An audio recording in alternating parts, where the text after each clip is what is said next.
Back to another episode of The Other Side. We're doing a new segment called Mini Debates, where we don't have a full structured debate, but we just have a little conversation over a very important topic that needs to be debated. Today's topic is, would you rather know the date of your death or how you died? I have decided that you should know the date of your death, and here is my argument for why you should know the date of your death. Knowing how you die is irrelevant. It literally does not matter. Knowing when you die is the only relevant factor in the context of death, because if I know I have 2 years left, or 5 years left, or 50 years left, then I can plan my time well before I die. If I know how I die, that means that I'm going to be anxious every time I do something that is slightly tangentially significant to how I'm going to die. Don't even try that word. For example, if I know I'm going to die in a car crash, I'm never getting in a car. I'm going to be very scared. If I know I'm going to die of food poisoning, I'm probably never going to go to a fancy restaurant because, they might poison me. I think you should know when you're going to die because that gives you a structured timeline, and knowing how you're going to die is just a waste of time. What is your response? Nothing you said made sense. Well, no, why not? It made the most sense. First, you tried the word tangential. Never do that again.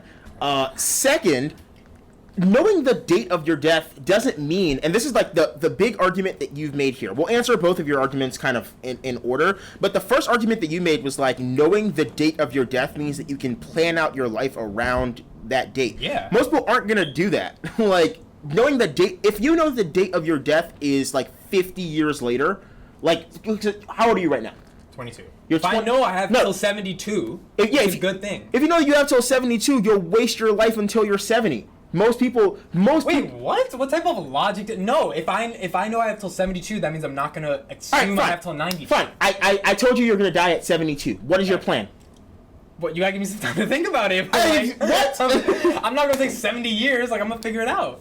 Or 50 years. I'm gonna take my time. All right, whatever. That makes no sense whatsoever. You're not doing it because most people end up looking or pursuing things when they know that they are at the brink of death. If your argument is that living your life is I go to a restaurant, that seems a little strange to me because I'm not sure why that's the same thing as living your life to the fullest because you know the date of your death. But I also just want to push back on this. If you know the cause of your death, you won't do those things. No, because you don't know which instance it is. If you're that's my point. It makes you hella anxious. Of course. If it's food poisoning, you're never gonna go to a restaurant. But if you know it's food poisoning 50 years from now, you got 49 years to go. Fine, but knowing the cause of your death doesn't just mean... Okay, can we let's lower the scope of this. Okay. Knowing the cause of your death, you got food poisoning. Will you know what causes that food poisoning? Food. What are you talking about? What food? Let's say I got food poisoning from... That's my point. I'm gonna just stop eating. I'm gonna be fucking Muhammad Gandhi out here. Nobody's gonna do that because then you're gonna die. You get food poisoning from anything, you have to eat something. You say Muhammad Gandhi? Yeah, it's Mahatma Gandhi, right? Wow. Damn, I should know that. I'm Indian. Wow. It's okay, Gandhi. They're about to disown you. But I'm alright, so if I know how I'm gonna die, I would know exactly how I'm gonna die, right? So I would know, for example, that... So you would want to know if you die in a plane crash? Yeah. So you think you're gonna get on a plane if you die in a plane crash? You're wrong. I don't know if I'm gonna get on a plane. That's the dumbest. Why would you rather know? Question. What plane am I gonna die on? Do I know that? That's the point. Yeah, I know I'm going to die on a Southwest airline because Southwest Airlines are shitty and lose your bags. At that point, I'll never get on Southwest again. But I might get on a Delta airline. I might get on United. Probably not Spirit. Okay, so let's change the question a little bit. What if you know exactly how you were going to die? You were going to die in this car crash on this day. Oh, yeah. At that point, I can literally plan around that event to make sure that doesn't happen. But I feel like it's going to happen no matter what. I don't know how you can change that. So if I'm going to get hit by a bus, your argument is that I will stay inside forever and then the bus will find my house, right? My argument is if you are going to die on a plane crash, and that plane crash is going to be... They're telling you everything about... You're going to be flying to China one day, and that plane is going to crash. Yeah, I might never fly to China again. But you're saying I have to. Eventually I have to. Yeah, my point is you can't change that fate. That's in stone. Yeah, but it still seems to me a little weird to be that's... Because the other thing that I think is dangerous is the idea... Because if your logic is true, I can make the same logical argument against it, right? If I know the date that I'm going to die, then I will literally live like a god until that day. Which is... But that's good. No, it's not! Why? So your argument is that you're going to do everything possible. So yeah, that's called living to the fullest. That seems... That's living like you're dying. Who made that song? 86,400 seconds in a day. I know what you're talking about. Who made that song? Gotta live like you die. Chris Allen or something? I don't know who is it. But like, someone made that song, right? He says you have 86,400 seconds in a day. Mm-hmm. If I know I have XYZ amount of seconds, I'm going to make sure each second is spent. Like, No, I don't. Like, correct. why? Why do you make sure? Because if I'm dying in 10 years, 50 years, let's say you have 2 years left. Wouldn't you like live the best 2 years you could possibly live? Yeah, but at that point, but most people aren't going to die in 2 years. At least I don't think. But I'm saying, what if that's the diagnosis, right? Versus how you're going to die. I don't know what value the how adds. Let's say if it's June 7th, 2025, that's going to happen. Yes. Or if it's a plane crash on United Airlines, that's going to happen. I can't change the date. I can't change the airlines and take it. Like, it's just both of them are going to happen. Which one provides more value? It doesn't seem to me like either one of them is that valuable to me. Because, like, I don't, like, knowing the date that you're going to die, your argument is just that you will plan and make your life better up until that day. Yes. I don't think, but why? Why would you do that? Why would you not just know it's going to end? Why would you not just be as anxious about that day? So I think that's a good argument that you're going to be too anxious until the day comes. But I feel like most people would be less anxious and more, like, excited to try to fulfill the time they have. Because all of us know we're going to die. We just don't know when, right? So we're trying to live each day as if it's our last to some extent. This is, all right, this is ridiculous. If I know exactly what it is, I'm going to hypercharge that. Listen, it is important to know why you die or what kills you. It is that. Wait, but why? You're going to die. That's What? So question, would you just have doctors not tell you that you have a cancer diagnosis? No, I would want them to tell me. If doctors tell you that it's stage 4 and you can never recover again, you would rather they just be like, you're okay. No, but I would rather know, besides the type, like, how long do I have? Like, if a doctor says you got stage 4, I would be like, all right, 2 months, 2 years. It's stage 3 or stage 4 or stage 17. I don't really care what stage. Like, this is not a fucking theater play. Like, I want to know what time I'm gonna die. That's what matters. Like, I feel like that's more important. Nah, look, the reason why I think knowing the cause of your death is really, really valuable is because knowing the date that you're going to die is just too, it's just too anxiety producing to me, right? It seems to me like if I know the date that I'm going to die, I might live recklessly until that day. Are you also assuming that, like, you literally cannot put yourself in harm's way until that day? Because here's what I'm about to hit you with some butterfly effect kind of language, right? All right. So when I can't believe I'm doing this. When you are assumed that you are going to die in a particular day, that assumption assumes the life track you're living right now. So if you're a safety kind of person where I'll never try anything dangerous, I'll never skydive, I'll never go bungee jumping, right? Your lifespan assumes that exact day, right? Or assumes that lifestyle, right? So the date so I guess the perfect thing is the 9 fates or whoever, the Greek gods, right? They would spin the web and then they would cut it when you were dead, right? And that's how the Greeks believed that life was a thing. That was their Greek mythology for that, right? That cutting at the beginning of your life or at inception assumes that you live your life a particular way. If you change that, does that not also change the risk that you will get into in terms of death? So you're saying we can affect the date by changing how we live in the present. Yeah, I feel like people will put themselves in really, really reckless situations. Like if you tell me, if you tell me that I'm going to die on a particular day, doesn't it make me feel invincible? Right. Right. So then at that point, it's like I start living recklessly, and then I kill myself in 2 weeks when I was supposed to have 24 years. Yeah, because it's not like you become invincible to anything, right? That's not how humans work. Yeah, but humans also don't know the day they die. Once you throw in that magical power to know the day I die, if I view that as valid, I then think I'm invincible until that day. So what you're saying is, let me just backtrack this for the people. Speak a little louder. Let me just backtrack this for the people and for myself. You're saying that the date of someone's death is dependent upon the kind of life they are living currently. So, for example, if he is living very cautiously, and there is a certain death in the future at 90 or something, right? But once he changes that lifestyle because he's changed his mindset, because now he knows there's a deadline, It's gonna happen there is quicker. a probability that he will engage in dangerous activities that could bring that death upon him faster. Yes, that will change the scope of your life. That is assuming that death is only dependent upon lifestyle versus just pure coincidences and pure random acts. Well, yeah, I mean, that just happen. I mean, but for a lot of people, it is, right? Like people that eat nothing but nothing but like fried chicken and like oily food. Right? Yeah, it's not a lot of people, like smoke 80 cigarettes a day. Like it's not a coincidence you died. I mean, but a lot of people are super healthy, but will die literally when they walk out to a car accident. Do you think it would be valuable? That's so sad. Do you think it would be valuable when a kid is born and they have a birth certificate? To have a death certificate? An arbitrarily planned date that the government or society or some astrologist that is monitored by the government or whatever decides based upon the stars to say that they're going to die on this day. Do I think that's valuable? Yeah. No, I think that's dangerous. Why? That's so dangerous. Why?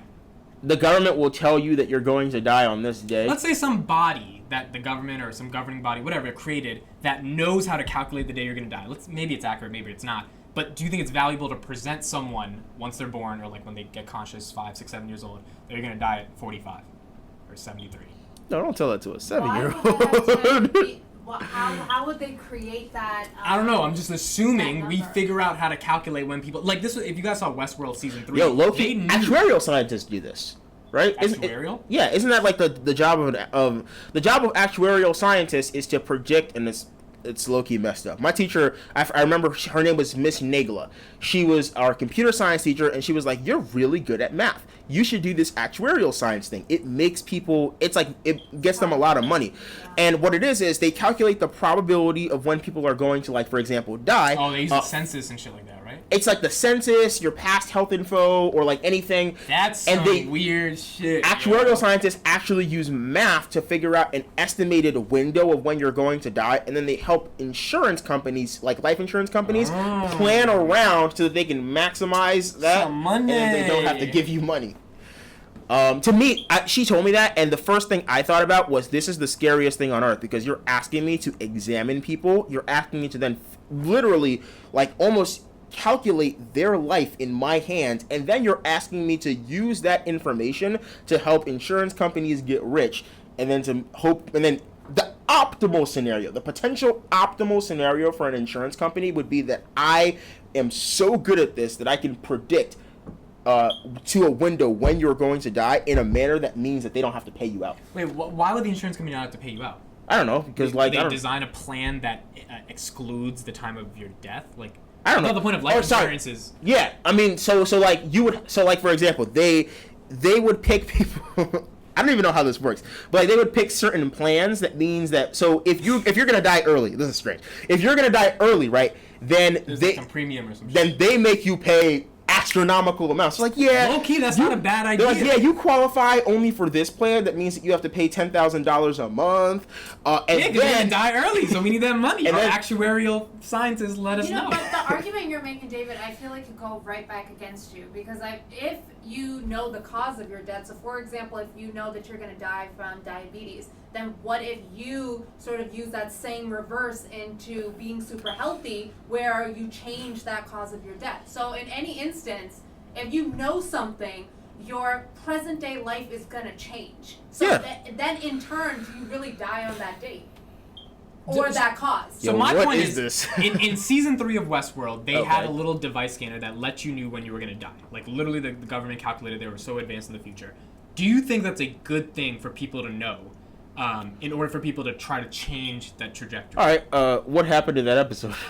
Well, a bunch of people got scared as shit. Like, they announced it, they pressed the button, everyone got an update on their phone, literally, when they were gonna die, and everyone started getting scared, some people started killing themselves, like, crazy stuff. Did they get an update of how they were gonna die by any chance? Yeah, they did, actually. So they got when and how. One of them got a jump into ocean, suicide type of death. And then they just, like, but did they all make it happen, or did they all, like... Some of them tried to change it. How? Like, by not doing what the thing said they were gonna do. Like what we're saying right now. Like, they try to change... But humans are stubborn. Like, you're not gonna tell me I'm gonna die this way. But did it inevitably happen? Was the government just correct? Sometimes, yes. Other times, I think the main protagonist got out of it. How did they do that? I'm at this point, I'm just curious. Stop the debate. I'm curious. I don't know. This sounds like a dope episode. Have you seen Westworld ever? I've seen like an It's episode. so It takes a long. You got to pay attention to it. It takes a while to get through it. I'm either thinking of Westworld or Black Mirror. I'm thinking of one of those. Westworld's similar to Black Mirror, but it's 1,000 times better. It's like an actual plot that develops. It's not just like standalone episodes.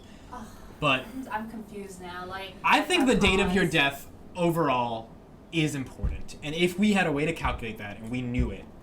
I don't want to. Okay, can we just admit that none of us want to know any of this? Yo, but like, if I knew I was dying at 43, right? Let's just say that 43 is still relatively young. That would be really valuable information. And if a company could manufacture a way to figure that out, they could sell that for a lot of money. Yeah, but you like have a lot to, of money. You have then that negates. It's not the worst business idea. Okay, also you can't admit that's not a bad business. Let's shift gears a second. That's Because basically at what this point, health companies do. yeah, at this point, I want to ask you this question: do you think it is unethical to make money off of death? No. What is a funeral? Burial ground? Yeah. Do you think, for example, that like funeral homes that charge astronomical amounts? Death is the most unethical? natural thing that can happen. Just like a hospital giving birth to you, they charge money. Like it's natural. We just have a bad connotation of death. That's true. Like, should you be charging people, like women who give birth? Like, should you be charging them? Yo, Yeah, doctor. I've heard. No, you should, right? So then Yeah. that argument applies to a funeral too. Like, if they're going away. But I think your argument is outside of a funeral, like other circumstances, Yeah. right? It's just like you make money off of knowing that I'm gonna die this day. That seems weird to me. That seems. No, but if I sold you that info and I figured it out, like let's say I developed a computer algorithm or something that figured out when you were But gonna how die, do you? and I charged you. It's got to be unethical to monetize that. That's the status quo. What do you mean that's People the do status that quo? already, like life expectancy. No, like, they have some astrologists look at curves on their hand No, and give they- them some answer for $5. No, That's bro, not. no. That's not the business. no, Talking about $5 billion. No, You just health upset so companies many do people that. when you said Oh, that. Yeah, that's what hospitals they do. do that. Health companies, like what you were saying, insurance companies do that. Like they say, what's the life expectancy on race, on gender, on like people with. But that's certain- expectancy. I'm talking about an algorithm that says David will die at XYZ. David, do you want to know? $2,000. No, I think that is impossible. All right. Yo, we said who thought this was possible? Like, No, I think it's Exactly. impossible because Wozniak. people believe in destiny. Wozniak thought it was People believe in possible. God. People believe in religion. That supersedes a lot of that. yeah, stuff. people won't believe it, but I'm sure people would still pay to know. That's And the the more thing. secular our society's becoming, a lot of atheists and agnostics, they'd be like, yeah, I want to know, so I could spend my time praying. That would be just such a scam. Like we would literally be. Not if it's scamming true. people. Not Yo, if it's right. Not if it's right. here's the other part. If somebody walked up to you tomorrow and was like, "You're gonna die on this day," you wouldn't believe that. You'd be like, "All right, get this homeless man out of my But face." the thought would be, yo, low key, how long would the company need for a case study to happen? Yeah, they would need need someone to die soon so And it's- that we was right. And it's not like those law firms where you can have somebody come on the screen and be like, "Oh, they got me $1,000 on my settlements. Call Genty and Leonard." Like you can't do Bruh. that because then all the case study people are dead. So like they can't come on and give you testimonials. So like what are you gonna do? Like as a company, you can't make that happen. I think it would be very scary to know the day that you are going to die or how you're going to die. It's just but it would terrifying. be valuable information nonetheless. It's definitely valuable. I don't. It's maybe not helpful for Here's my my mental take. health. I feel like the fear just outweighs the value. The fear outweighs the value. Yes. Because I live my whole life just absolutely terrified of knowing that this is the day that's coming. I think that's contingent upon the time. If it's 2 years from now, yeah, you're probably scared. But if I told you you were gonna die in 93, you can't even imagine what being 93 looks like. Yeah, Like, but you know what then, I'm saying? I think you forget about it. but then at 91, I think about it. Bro, this just brought up the fact that I realize we all have to die. Yeah. How did you? That's another conversation. I'm sorry. You didn't just realize that? No, I didn't just realize that, but I just like. We all gotta go. Well, either way, if we know the death or if we don't, or if we know the date, and if we know the date or if we don't know the date, our lives inevitably revolve around death. So it's like, would it matter if you know if you don't know? Oh, Because definitely we're matter. always thinking about death. Even currently, when we don't know our age or that we're gonna die at, we are constantly thinking about our mortality. So, how much of an impact would it really have if we knew? If we knew, I guess it would just give us an exact estimate, but even then, we're still thinking about it.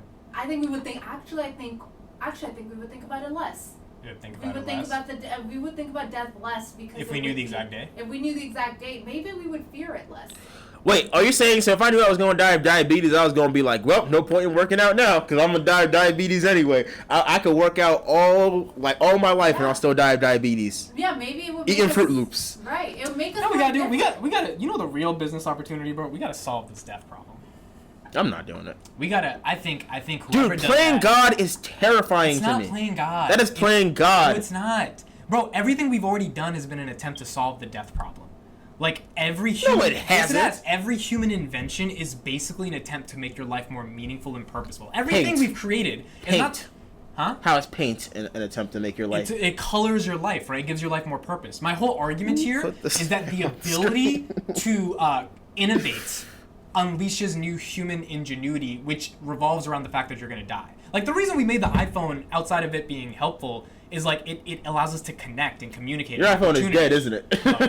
Oh, okay. Damn, if it was dead, that would be a good ass pun right now. You were pressing that button. I was like, there's no light coming out. Is your argument that like everything we do in human sort of evolution and innovation has been around the idea of making our life better before we die, even if it's money motivated? Right, so you're saying we should transition to just solving the death problem. Solving death versus solving how to make life better. Well, okay, question. So I'm actually starting to agree with you, because, like, isn't the whole climate change movement about solving death? Everything's an existential problem at this point, right? Every ism we have, it's like even politics revolves around death now. Politics around, like, so if we solve the death problem, don't we solve all the problems that exist in the world? Some would say torture, and some would say living hurts more than death. Oh yeah, what are you gonna do about people? What are you gonna do about people that want to die? What do they call it? Physician-assisted suicide. People who are in pain. What if we made it optional, like solving the death problem? What if you made the immortality pill optional? Yeah. I don't think it would solve. Bro, if you pick that, you're crazy. Like, here's the thing. So you would make a lot of money off of it. That's what I'm trying to get. So like I said, I think I told you this. Like, you and I were on the phone at like 2 a.m. and I remember telling you, like, I'm really into like Greek mythology. Yep. Like it was my thing as a kid. Like my whole identity as a kid was the NHL, Greek mythology, and U.S. presidents. Yep. That was my whole identity up until I was 10 years old. And one of the things I loved was there was like this myth about I think it was a wind. I forgot her name exactly. It was one of the winds, but she was super in love with this guy, right? Mm-hmm. So she was like, all right. She went to like a god and was like, give this dude immortality. She gave him immortality, but didn't give him immortal youth. So then this dude like shriveled up into a cricket. I think I heard about this. Yeah, and he he got so old and so frail that he eventually just became a cricket. And I'm pretty sure the rubbing of the legs was him being like, why can't I die? Why would you want to live forever? Yeah, that goes to that question of living forever, because people who are older... I get it. It's probably not the best thing. I'm just saying, if you could sell a pill that says you never have to die. Would you take that? Yeah, are you taking that? Low key? While you're 90 years old, like, would you be stuck at an age forever?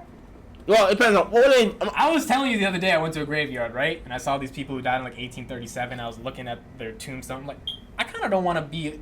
I want to be here in 2300. Yeah, and my immediate response when you said you were looking at the grave of a person in 1837 was, you're a psychopath. No, so just walk by dead people and be like, this is great. Like, internalize death or something. I don't know. I'm just saying, bro. Like, I feel like we could solve a lot of problems. I get your argument, though. I don't think we could solve a lot of hatred. But I'm trying to think, if people can't die, does hatred decrease? I don't think I can make the argument that that's true. I can only make that argument if hatred is tied to exterminating a person and getting rid of them. But if that's not possible, I don't know what's the link between hatred decreasing. I think it intensifies. I think it intensifies, actually. Now you just hate this person even more. Yeah, it's like, why can't I kill you? Yeah. Why can't I just get rid of you? Alternative ways of hurting that person. All right, so basically, we never want to know how we die. That's or, yeah, not how we die, not when we die. We don't want to know none of it. So don't take the blue pill, right? Blue, red, yellow, pink. It's one of them pills. Yeah. Which one? What were the pills for? It was for the Matrix. Yeah, but what were they for? I think it was to, like, know if it's a simulation or not. Like, that was the point of it. People who are big anyway, fans are gonna get us, try your best to stay alive, people. Life seems good, but I can't speak for everybody, and good luck with your life. Don't take the pill unless you gotta kill the pain. We out.